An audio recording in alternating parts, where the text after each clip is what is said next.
And that recording is going to be available at the end of the week. So if you want to share it with anyone, you're welcome to go out to Business Performance USA and watch it yourself or bring others in and watch it.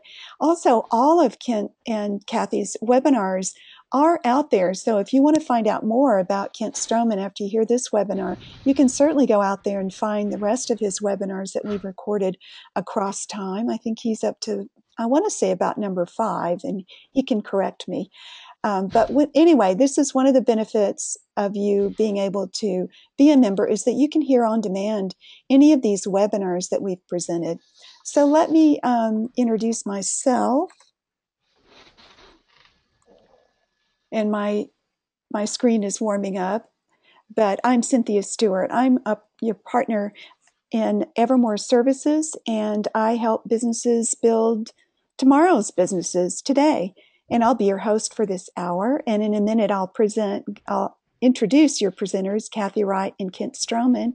They are both with the Institute for Conversational Fundraising, and I'll tell you more about that in a minute as well. But let me make sure that for this webinar, you have the option of asking questions of Kathy and Kent by using that question box that's on your control panel. And so you can go ahead and type in a question, and I'll be monitoring those, and I'll let Kent and Kathy know when we've got a question that they should be responding to. Okay, with that, let me first, looks like Kathy's up to introduce. Kathy Wright. Kathy is the Chief Operating Officer for the Institute for Conversational Fundraising, and Kent, the founder, launched that last year, and they've been very successful at helping organizations with their improve and transform their fundraising results. Kathy really serves as a trainer and a business advisor and consultant, and she has specialties in management, leadership, training, and fundraising. With over 30 years of experience, she provides leadership, insight, and wisdom to scores of nonprofit organizations.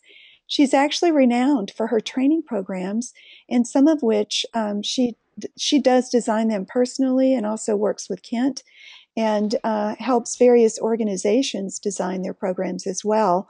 She holds a degree in business management from the University of Wisconsin-Madison and has a master's of human relations from the University of Oklahoma. And she's a trained facilitator for both DDI and Achieve Global and a certified consultant for the Peter F. Drucker Foundation's organization self-assessment tool. She served as both as an executive director for local nonprofits and national organizations, as a development director as well. And she's also been on the volunteer board.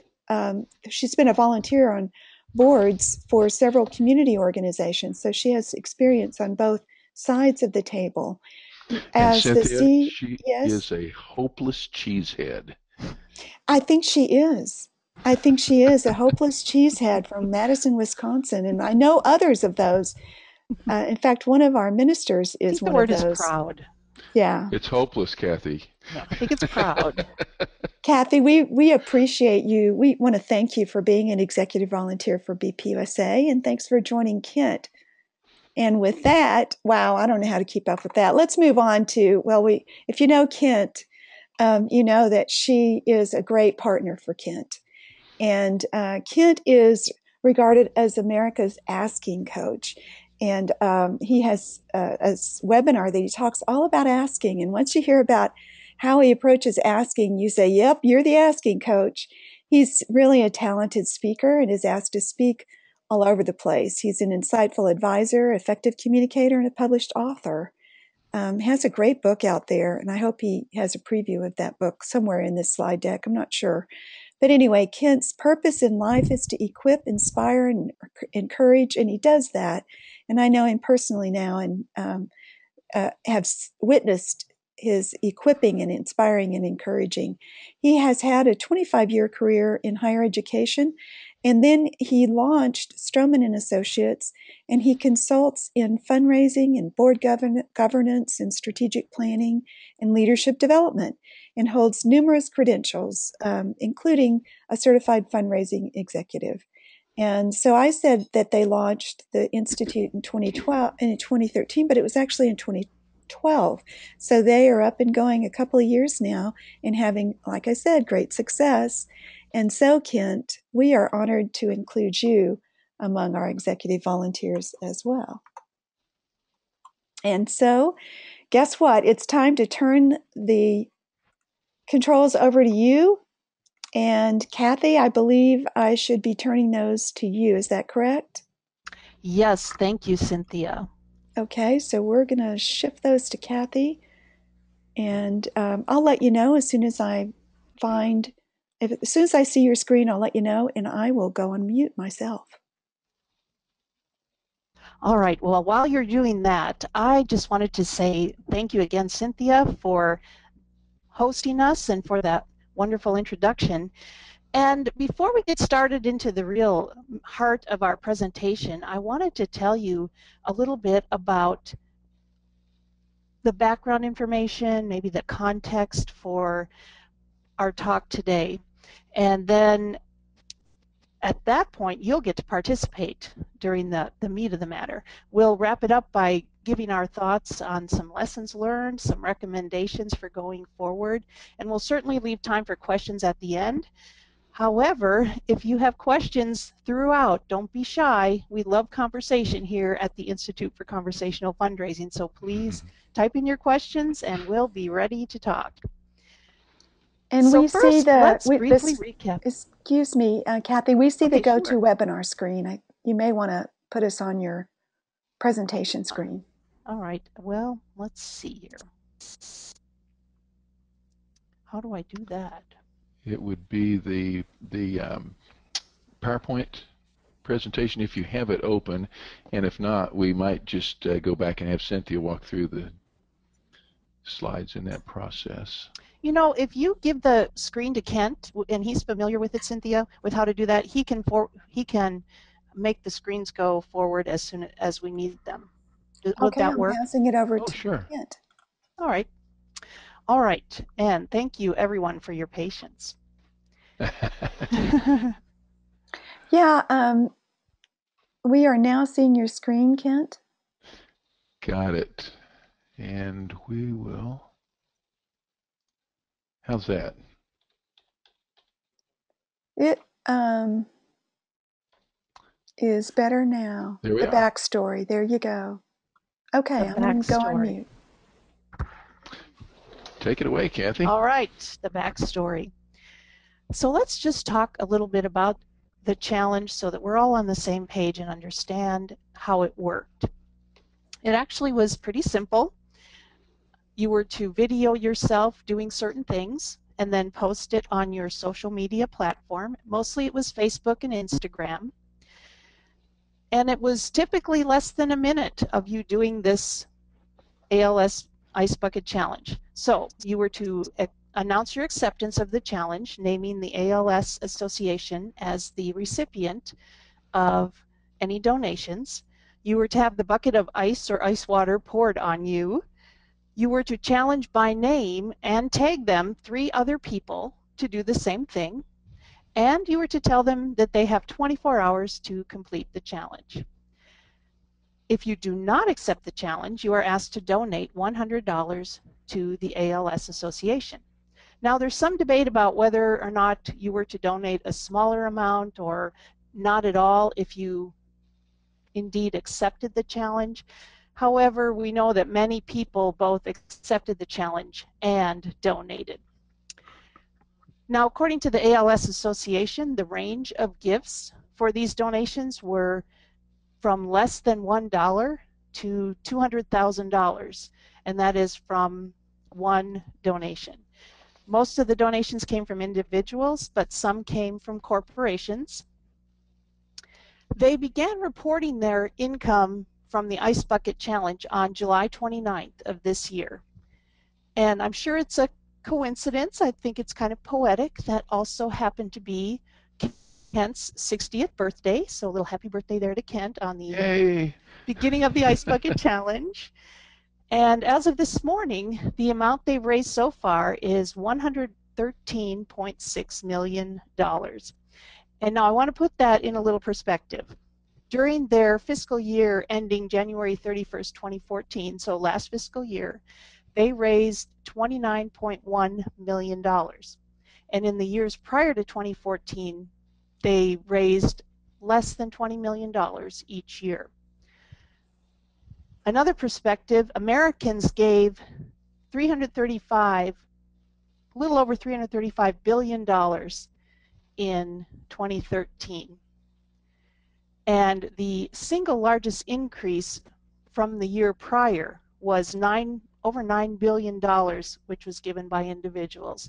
So these are a lot of numbers, but it kind of puts in context what the 113.6 million represents. Another thing about ALS is that this is an organization that serves people who have something called a rare disease. A rare disease is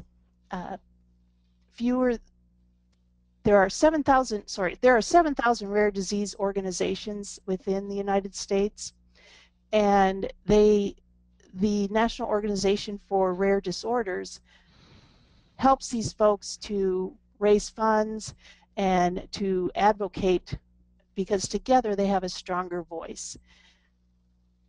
Now, the significance of the fact that ALS is a rare disease is that for rare diseases, their funding comes mostly, almost 100%, from people who are affected by the disease or their family and friends.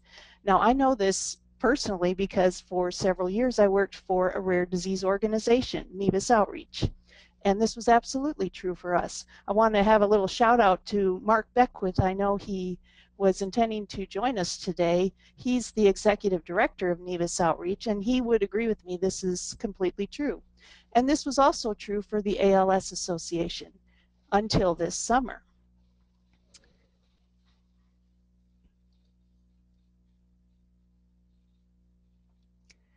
Now, on a personal note, on August 20th of this year, a good friend of mine lost her brother to ALS. And so I asked her what she thought about the ALS challenge, and she thought it was wonderful to raise awareness for the disease and to raise money for research. I first became aware of ALS in the 80s when there was a man at our church who died of the disease, and he passed away leaving a wife and 2 young children. And then earlier this summer, way before the challenge started, a young man in our hometown, Bartlesville, was diagnosed with the disease. And so many people in our city who took the challenge donated specifically to him to cover his medical costs. So there's a ripple effect. ALS has become a little bit higher in the minds of people. And so, Kent, let's talk about this crazy summer ice bucket challenge. Well, it sure has been interesting. And so what we're doing today is we're going to take 6 big ideas, as we call it. That is, if I can figure out how to advance my screen. And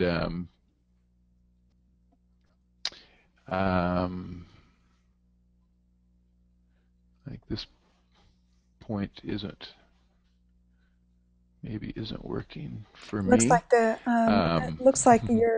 your cursor is now a pencil, and maybe that's why. Right, I've got a pen, and there we go. Now, if you are anyhow, so Cynthia, I'm going to ask if maybe you'll just take back the desktop and Okay. advance the slides. I think it'll be pretty evident. And in fact, you'll also be able to make the marks when we get there. But as she's doing that, we've got 6 big ideas related to the Ice Bucket Challenge that we're going to react to. And so as the slides catch up with us, big idea number one is that the Ice Bucket Challenge is a brilliant move by the ALS Society. And in just a moment, both Kathy and I are going to indicate whether we see that as a myth, a mystery, or a marvel. Big idea number 2 is that donor support will continue.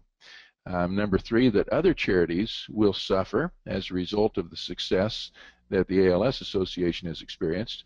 Idea number 4 is that we, being other organizations, should duplicate the Ice Bucket Challenge.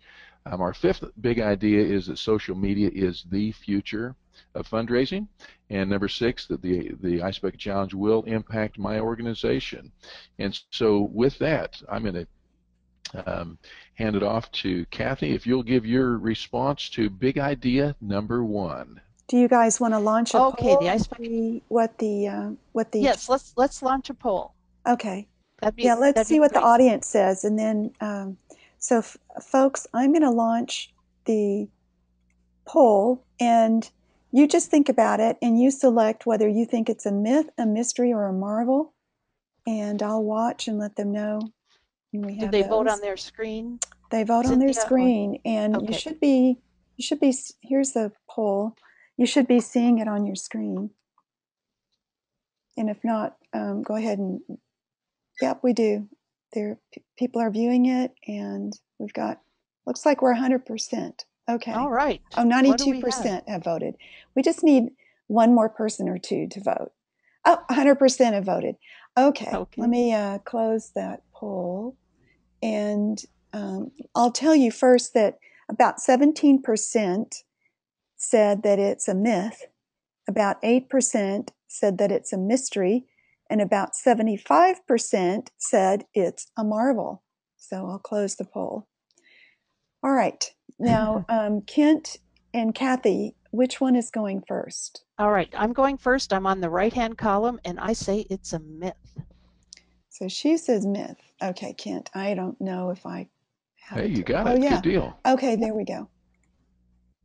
Let me see. And why so, Kathy?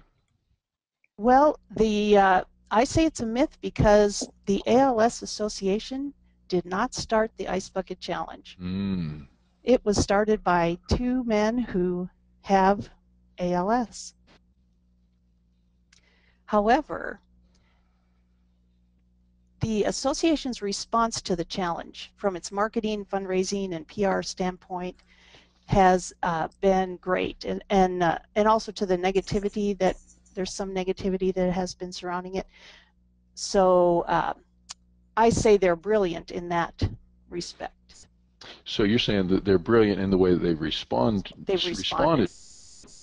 to it, but as far as them initiating the challenge, you're rating that as a myth. It's a myth. They did not. Okay. And as much as it pains me to do this, Kathy, I'm going to have to give the very same rating. This first big idea is a myth, and but I think it gives us an opportunity to ask ourselves as charitable organizations, are we prepared to respond to initiatives that come from outside the organization? And how fortunate they've been, and they've taken a posture of cooperating with an external incentive rather than competing with it or resisting it. So in addition to my evaluation as it being a myth, I would say that the way they have responded has been marvelous as well. And so with that, let's go on to big idea number two. And Cynthia, you're going to put a poll out there for us on that one as well. And big idea number two says the ALS Association now has 3 million donors whose support will continue. Now, Kathy, do you have an update on that number?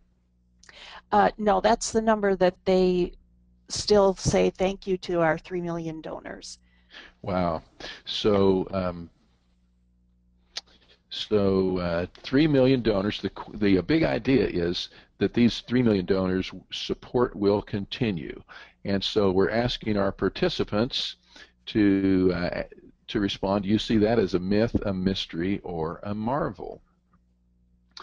And Cynthia, are we seeing any responses? We are, and we're almost there. And just on the last one, I want to let you know that I had a thought, and I also saw that Mark Beckwith, who is on, had a thought, and it's clearly, the way he says it is clearly Joe on the street had no idea it didn't originate with ALS.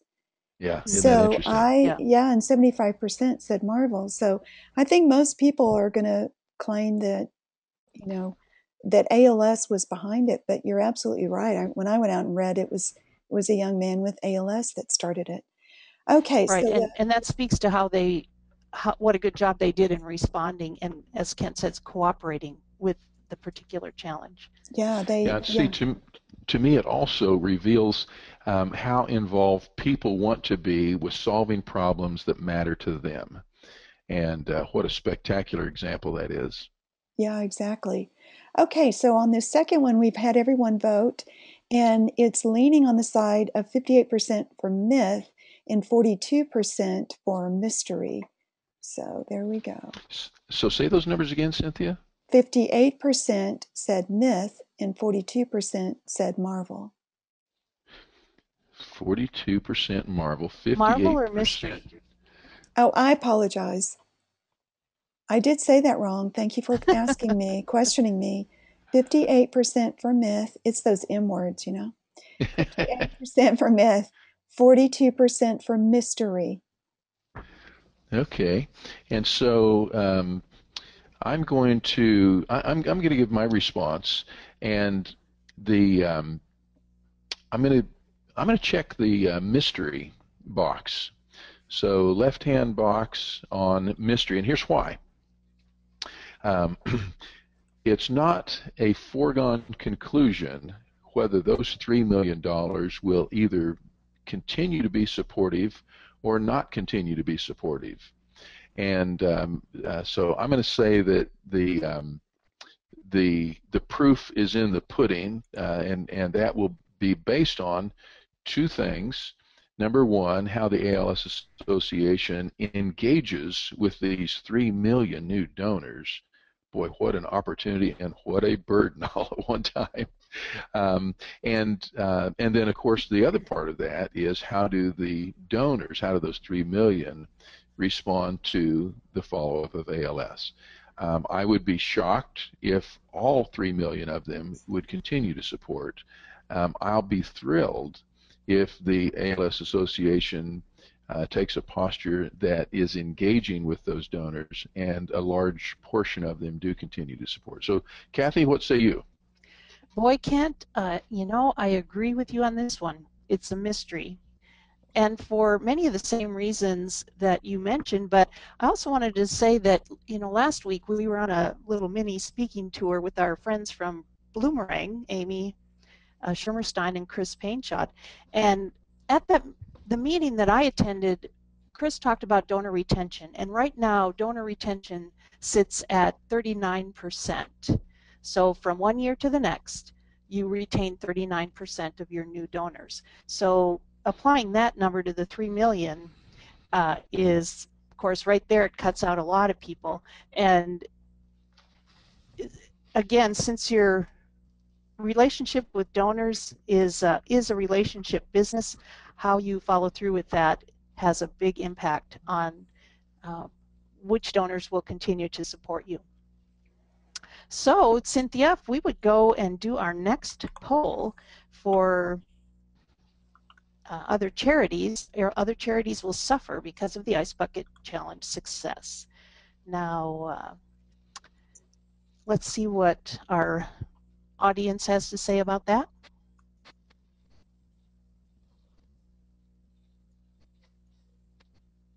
Well, and they are voting, and we're almost there. I like your little poll here. Boy, isn't that a handy tool? You know, Yes. It really helps. I think that this is the way you're approaching this is great because, you know, the ALS could pick up and move with those donors, and yet it almost speaks to the fact that it was the one ALS sufferer that got it going. And so it may be that that may have to happen again. I don't know. We almost are there. We've got 91%. So if you haven't placed your vote, go ahead and do so, and we'll close the poll. Okay, we have 100% voted, and the winner on this one is myth. Myth is 64%. Mystery is 27%, and 9% said marvel. Wow. What say you, Kathy? All right. Well, you know, I agree with the majority, and I would say this is a myth. I have a couple of reasons for that. Is that your supporters will still support you. People who have a passion for your mission are going to support you no matter what. Now, with this Ice Bucket Challenge, uh, you have an opportunity in your organization to leverage the idea of an Ice Bucket Challenge. So maybe it's raising awareness, or maybe even as a fundraising tool if it's used appropriately. So I don't think other charities will suffer. I think that will raise, the Ice Bucket Challenge will raise giving for all organizations. Maybe not all, but a lot of organizations. And Kent, what about you? Oh my, do I have to get out there? So here's what I'm going to say is that I agree with your vote, but for different reasons. So I'm going to put a check mark on the myth also. Other charities will suffer because of the Ice Bucket Challenge success. And actually, Kathy, in addition to disagreeing with you, I'm going to disagree with somebody who's even more famous than you and Cynthia and me all put together. I read an article recently that had the title, Why Mark Cuban Isn't Comfortable Accepting the Ice Bucket Challenge. Now, I think the name Mark Cuban is familiar to a lot of people. He's the owner of the Dallas Mavericks. He is also one of the favorites and frequents on the Shark Tank. And here's one of Mark's comments. He said, I feel bad for a lot of the other charities who are going to have a far more difficult time raising money. And so back to our big idea that other charities will suffer because of the Ice Bucket Challenge. I think not so, and here's why. A couple of reasons. Number one, that's a small world view. And as impressive as it is that over $113 million has been contributed to the ALS Society, my belief is that the majority of those dollars weren't redirected charitable gifts. But for the most part, I think this is spontaneous giving that came out of people's discretionary or even entertainment budgets, if you would. And unless other charities make bad moves, we're going to come back and speak to that in just a moment, I would not view that at all as being the redirection of my charitable dollars. And so again, it really is a small world view. Charity dollars have a tendency to go where our heart is and where our time is and where our people are. And in most cases, in fact, here's I'll just throw this in at this time. The one of the things that I love about this whole Ice Bucket Challenge is that this gave people, ordinary people, people like you and me, it gave us an opportunity to have a moment of fame on the world stage with a simple video. And for the most part, I think these literally millions of contributions, most of which were very small dollar amounts, was basically my fee for showing up and having my moment of fame. So that's big idea number 3. Let's move on to big idea number 4. And again, Cynthia, if we have feedback, questions, comments along the way, by all means interrupt for that. But in the meantime, here's the question, and that is that my organization would be wise to duplicate the Ice Bucket Challenge. My charitable organization would be wise to go out and duplicate the Ice Bucket Challenge. So how do you respond? Is that a myth? Do you see it as a mystery? Or is it a marvel? And waiting for the votes to be counted. Man, would it be great if we could vote for a presidential election this quickly? I like that idea. We're 64% and we're about 1231. That's time. Did you check the voter cards, Cynthia? What? Did you check the voter cards? Yeah, I'm looking at them. That's the big question. I'm looking at them. 82% have voted. We have some that are puzzled on this one, so go ahead and place a vote. It's not a Well, I right or don't wrong. blame him. Yeah. It's not a right or wrong. I want to see you guys disagree. This might be the one. Who knows? Oh, I don't think so. I can't agree with that. No. Well, we're a minute in. I think, okay, try again, folks. That's Go okay. ahead and vote. We We can, we don't have all the votes in, but I'm going to go ahead and close the poll in sure. Okay. respect to time. We had 82% that voted, and they were kind of split. 44% for myth, 44% for mystery, and 11% for marvel. So let's see Oh, what you wow. guys That's think. interesting. Yeah. So I'm going to say that big idea number 4, my organization would be wise to duplicate the Ice Bucket Challenge. I'm going to call that a marvel. And and here's why I say that. Um, Duplicate, I'm going to say, is pretty strong, but there definitely are some lessons to learn and some takeaways in terms of how this whole initiative has impacted the ALS Association. And so, yes, there are definitely some elements that we can that we can and should duplicate.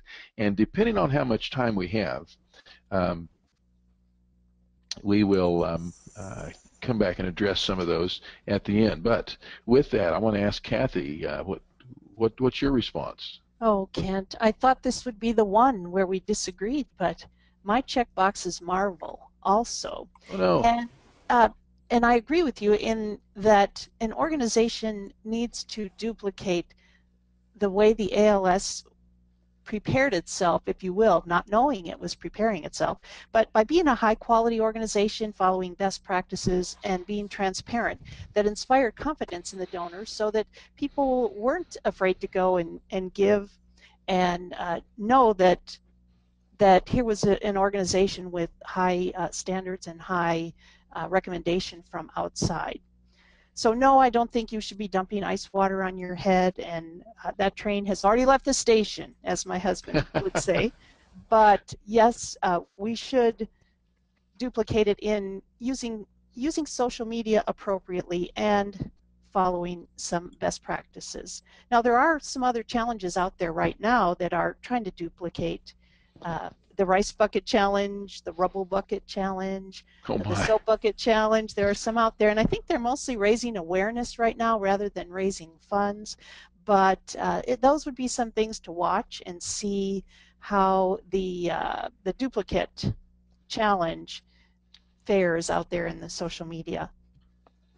So let's move on to number 5. And if Cynthia, if you post our poll out there, social media is the future of fundraising.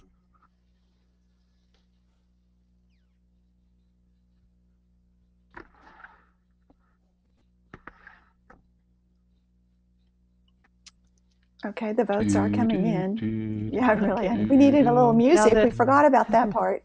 do, do, do, do. Oh, you wanted some nice music. Sorry about that. Yeah, we wanted someone who could sing. we'll have No, to work actually, on you our sounded song and like, dance number. yeah, you shouldn't have stopped. You sounded like you had a good voice. Well, there's a couple that are not voting, I think, but I'm going to go ahead and close the poll. We might have put And them to sleep already, I think Cynthia. we Maybe did, did. yeah. And they gave up on voting. But here it goes. We have 11% myth, 67% for mystery, and 22% for marvel. All right. And my vote is again with the majority. I put it as a mystery. And here's why. Because I think that there is a place for social media in fundraising, particularly if you have a specific time frame, a specific ask, and you ask specific people. I think it can be successful, and I've seen it successful for some organizations. But in the end, social media is really pretty self-centered. It's all about me. It's all about me looking good in front of people.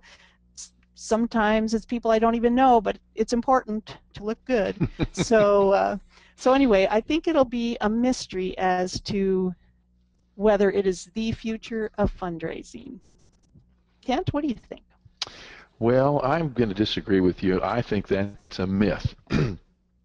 And here's the reason I say that. Social media as the future of anything, I would not hitch my train to that, or my wagon to that train by any means. Um, if you'll think back even a decade ago, the social media as we know it basically didn't even exist then. And I view social media and fundraising through social media as a fad. It's in vogue right now. It kind of came into vogue, if you would, initially when when candidate Barack Obama raised some millions of dollars through text messaging. And do I think that that's going to be the future of fundraising? No. Are there times when it may be successful? Absolutely. But going back to the number that you shared to begin with, Kathy, you said over $350 billion was contributed in our country last year. That's huge. And the portion of that came through social media, while significant to the recipients, is such a very small amount. And then the other figure that you gave is that for the $113.6 million that have been donated to the ALS Association, ranged from gifts of $1 to gifts of $200,000. You and I know that the future of fundraising is more at the relational basis, and it's generally represented by the small number of very large gifts rather than the large number of much, much smaller gifts. And so based on that, I'm going to say the social media is a fad that's here to stay until it leaves. And so with that, I think I'm going to give us a segue on to number 6, big idea. And that is the Ice Bucket Challenge will have a big impact on my favorite charity. And so let's go ahead and open the poll on that one, Cynthia. I see you're out in front of me there. Do you see that as a myth, a mystery, or a marvel? And so again, I'm going to hold my response until we close the polls. No campaigning within 300 feet of the polling site, right? But as soon as the polls closed, all bets are off. Okay, so on this one, myth got the majority with 67%, 22% for mystery, and 11% for marvel. So I'm going to stand with the outliers on this as well. Give me a marvel on big idea number 6 for this reason. The impact on my favorite charity of the Ice Bucket Challenge will depend entirely on what we learn from it and how we apply the lessons learned. Now, this isn't the same question that we asked earlier that says we should go out and try to emulate or reproduce it. I think that's impossible. The reason I say this is a marvel is, and I'm just going to kind of throw out there some of the things that I love the most about this challenge and what I think are takeaways. Number one, it began with a personal challenge, and so this really is an example of relationship-based fundraising, where somebody comes out and says, I challenge Cynthia Stewart to the Ice Bucket Challenge, and either douse yourself or write a check, or in many cases do both. It's very personal in nature, and I think if it weren't for that, if we just had somebody showing up and saying, I challenge 10,000 people to follow my example, the likelihood of anybody doing that's pretty small. But when I call a personal name and ask you to follow my example, that is so powerful. The other thing that made it powerful is it's time-bound, and you've got 24 hours to respond to my challenge. Okay, so it's not someday, it's not next week, next month, next year, but it's within the next 24 hours. So are we willing in our favorite charities to take those lessons and incorporate them, put them into practice? And if so, it will have a big impact favorably. is there going to be a big impact negatively? Again, if we do nothing, if we ignore the lessons, it can be negative. So I think it's a marvel. Kathy, what do you think? Boy, you know, I was torn on this one between Marvel and myth, but I did settle on Marvel for many of the reasons that you mentioned. And I'd like to add just one thing to that, and that is, if it's appropriate for your organization, is to use the Ice Bucket Challenge as a platform for discussion in social media. So Great ask idea. people, what did you think of that? And just put the questions out there and start a conversation to where your thought leaders in the organization will start responding, and you can use the fact that they're responding and what they're saying as even more leverage within your organization. So I think it's time to head on to our last words. So Kent?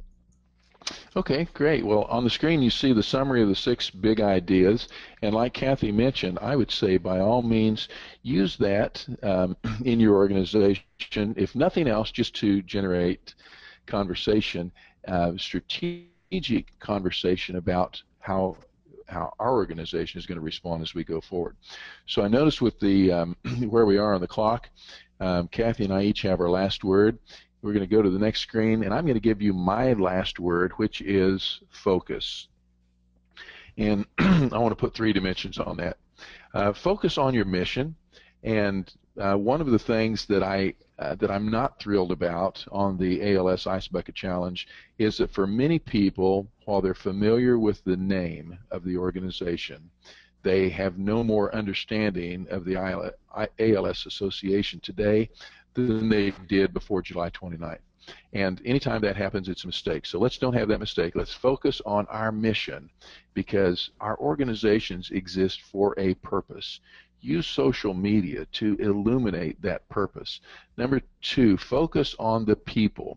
As I mentioned just on the last big idea, relationships are key. We want to be focused on donors, donor-centric in all that we do, because when we are donor-centric, that really does pay off. It gives people an opportunity to be personally involved in something that's very important to them. And then the 3rd dimension is focus on the experience. I want to make sure people, when they give to our charity, that they're having fun. And if nothing else has come out of the ALS Ice Bucket Challenge, it has been some really entertaining responses to people coming up with creative ways. And so do we make giving to our organization fun, enjoyable, something that's worth allowing other people to look in on? And so focus on the mission, focus on people, focus on the experience. My last word is focus. And my last word is a little bit different. I wanted to look at what lesson did we learn. And social media does influence people's behavior, as we saw. And so the lesson there is to use it and use it to your advantage. It is a form of peer-to-peer engagement, even though it's not face-to-face. It is peer-to-peer. And so one way to engage people is to challenge them to be included in a big thing that's happening. So social media does influence people. My recommendation is to strategically incorporate. Come on, spit it out. Yeah, here it comes. Incorporate social media into your overall plan. So include it in both your fundraising plans and your marketing plans. Fundraising incorporates many aspects, as you know: major gifts, grants, events, online giving, direct mail. So social media is just one small part of that. And make sure that your marketing plan also includes social media. And then the principle that I'd like you to remember, and maybe that's my last word, is to consider how your donors want to be engaged. So my mother, I can tell you, is not on Facebook. She does not want a bucket of ice water dumped on her head. But so how do you engage people like my mother and people on social media, people who are volunteers for your organization? all kinds of things. One size does not fit all, so think about how your donors want to be engaged. Oh, wow, that's great. And so as we wrap up, you'll notice on the screen we've got a call to action. If you have other thoughts, ideas, or questions, Kathy and I would love for you to join us on the Facebook page for the Institute for Conversational Fundraising. And so if you go to your Facebook and just type in the search box Institute for Conversational Fundraising, you'll find us. Let's keep that conversation going. And then by way of wrap-up, my big question for you today is, what one thing will you put to use today? I hope there's something that Kathy or I have shared that you say, you know, this has application either in a charitable organization that I care about, or perhaps even more broadly in another dimension of your own life. And so the question is, we'd like to hear about that too, and so if you could let us know on our Facebook page. Yeah, that's a great forum for that interaction. The other thing, and I know Cynthia is going to come back and reinforce this in just a moment, but today's presentation will be available on a recorded format. As soon as it is available, we'll get that word out. But invite your friends and others to review it and to engage in that deferred discussion as well. And then finally, I just want to say a great big thank you. I wish that we were physically in the same room together, but I'm so glad that that 15, 16 people took time out of their day to engage in today's conversation. And so with that, Kathy and I want to say just a huge thank you and wish you every success as you as you explore the marvels, the mysteries, and myths of your fundraising endeavors. Thank you so much.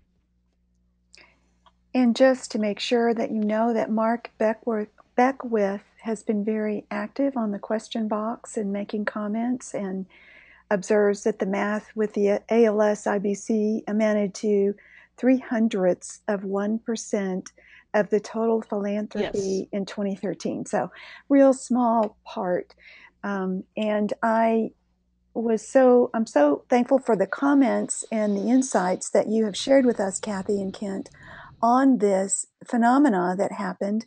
And as someone who has lived with someone with ALS, I can say that those dollars, we're very thankful those dollars will go to research, more and more research. And there has been a great movement in research as once ALS joined with the MDA Society, and they put their research together, there's been great advancement. So very thankful for how that we know that those dollars will be spent towards research and towards unlocking what is a devastating disease for those that suffer from it.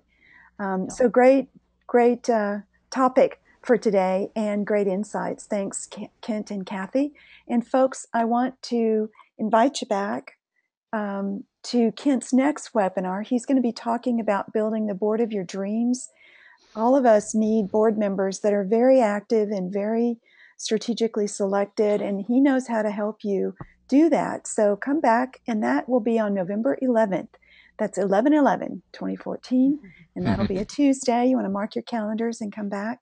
Having signed up, you should be getting notice of that webinar when it comes through, and we'll make sure that we get that word to you so that you know how to sign up and so forth. Also, I want to go ahead and invite you. Oh, there he is. You can also subscribe for happenings in blogs and tweets and so forth at kentstroman.com. And look at him with his reach new heights. Very clever, Kent. Okay. I can't take any credit for that, but thank you. If you don't know Kent, he's about 6. I don't know how old. I'm 5'17", Cynthia. 5'17". Now I'm going to have to. He's about 6. I said 6'6", 6'5". Very tall gentleman, and I should know because I'm 5'2", and he does reach heights for me. We want to invite you back. Become a member. If you go out to our website, businessperformanceusa.org, you'll see that become a member. Just click on that button, and it's very easy for you to join up. We have Emily Shoup coming up next week, coaching high performance employees. Emily is a young millennial, and we love hearing from our millennials and getting their perspective, her perspective in particular. She's very insightful, very fun, and very easygoing about all of this. And so you learn a lot. Also, then we have Milton Corsi joining us. Milton is from the Northeast, and he's going to talk about the surprising science of human motivation.